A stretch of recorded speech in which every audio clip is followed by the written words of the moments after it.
The galaxy was a vast and intricate web of civilizations, each species carving its own niche in the cosmic expanse. For millennia, they had thrived under an unspoken rule: cooperation or annihilation. Trade routes crisscrossed star systems, diplomatic. Treaties bound empires together, and war, though not unheard of, was rare. But all that changed on what would later be called the Day of Awakening. It began with a message. Far beyond the spiral arms of the Milky Way, nestled in a region of space so dense with radiation that no ship dared venture there, lay Earth, a planet known only as Sol 3 to the galactic community. Its inhabitants, designated by xenobiologists as Homo sapiens, were considered one of countless primitive species scattered across the stars. They weren't remarkable by any measure. Their technology lagged centuries behind interstellar norms. Their culture was fractious, and their history was riddled with violence. Yet, for reasons unknown, the Galactic Council had placed humanity under a protective edict. No contact until they reached technological parity. That protection ended abruptly when a single transmission pierced through hyperspace channels, broadcasting simultaneously to every corner of the galaxy. It wasn't a plea for help, nor a declaration of peace. Instead, it was a chilling ultimatum. We are aware of your presence, we know what you've done, and we will no longer tolerate your interference. The voice was calm, measured, yet carried an undercurrent of menace that sent shivers down even the most stoic diplomats. Across the galaxy, screens flickered to life, showing a figure clad in black armor etched with glowing runes. Behind them loomed the silhouette of a massive orbital platform bristling with weapons capable of cracking planets open like eggs. This is Admiral Cale Voss, the figure continued, spokesperson for the United Systems Alliance of Humanity. From this moment forward, consider yourselves formally warned. Any further acts of aggression against our people or attempts to exploit our resources will result in swift and decisive retaliation. You have been kind to us thus far. Do not mistake kindness for weakness. And just like that, the broadcast ended. Silence followed, broken only by the collective gasp of billions of beings who realized, perhaps too late, that humanity had played them all. Centuries earlier, during humanity's infancy, alien probes had visited Earth.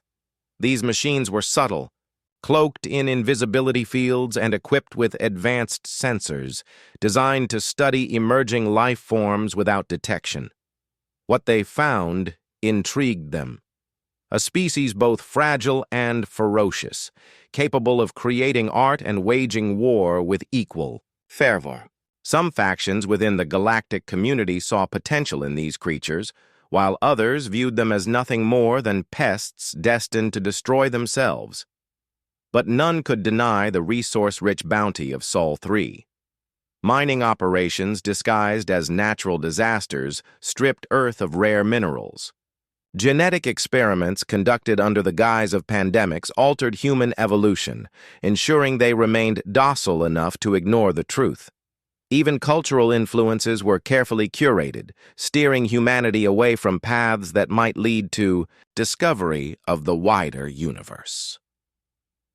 All of this changed when a young scientist named Elena Torres stumbled upon evidence of extraterrestrial manipulation buried deep within ancient ice cores. Her findings sparked outrage among those who believed humanity deserved freedom from unseen puppeteers.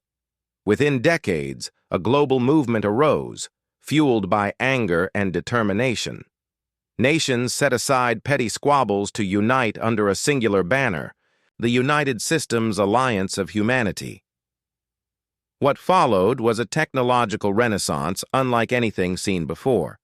Reverse engineering captured alien tech, humanity leapfrogged centuries of development in mere decades, quantum drives replaced combustion engines, fusion reactors powered sprawling cities, and neural implants connected minds across continents. By the time Admiral K.L. Voss delivered their ultimatum, humanity was no longer the vulnerable child of the cosmos. It was a predator awakening to its full potential. News of the broadcast spread like wildfire. Reactions varied wildly depending on the species receiving it. The Jirak Collective, a hive-minded race renowned for their pacifism, immediately opened negotiations, seeking assurances that humanity harbored no ill intent toward them. Meanwhile, the Vorath Dominion, a militaristic empire infamous for subjugating weaker species, dismissed the warning as posturing. Surely such a backward species couldn't pose a real threat. They were wrong. The first strike came without warning. A fleet of sleek, angular vessels emerged from hyperspace near the Vorath homeworld, unleashing devastating barrages that reduced orbital defenses to molten slag. Ground forces deployed next, clad in powered armor and wielding weapons that turned battlefields into glassy wastelands. The Vorath fought valiantly, but their tactics were predictable, their technology inferior. Within hours, their capital city lay in ruins, and their leaders surrendered unconditionally. Word of the massacre rippled outward, sparking panic among neighboring systems. Many chose submission over resistance, dismantling military installations, and offering tributes to avoid humanity's wrath. Others, emboldened by desperation, formed alliances in hopes of countering the rising tide. But none could match the ingenuity and ruthlessness of the Deathworlders, as humanity came to be known. Their nickname stemmed from Earth itself, a planet deemed hostile beyond comprehension by virtually every other species.